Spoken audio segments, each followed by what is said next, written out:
Shovel Knight is a wonderfully crafted homage to the hard-as-nails platformers of the late 80s and early 90s. In the vast sea of pixel graphics and retro music, Shovel Knight stands out as a highly polished example of what so many games are trying to do. Now, I'll be honest, this isn't the type of game I'm typically drawn to. I haven't got any nostalgia for the games Shovel Knight is calling back to, and given the choice, I'll usually pick anything other than a platformer, but that didn't stop me from being drawn back to Shovel Knight time and time again.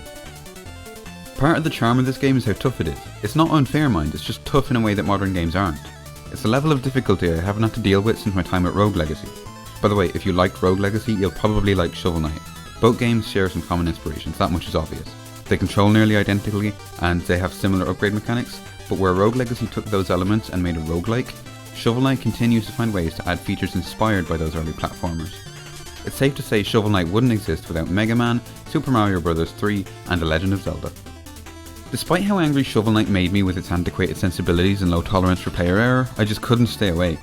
Eventually I think to myself, couldn't be that bad, and inevitably 15 minutes later there I'd be shouting at the game again.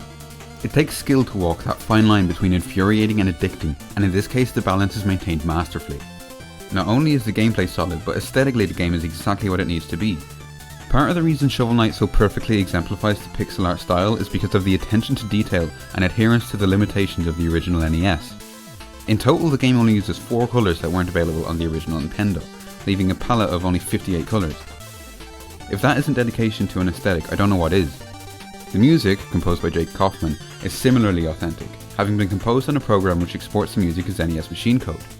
That kind of dedication to the source material makes Shovel Knight cool to look at.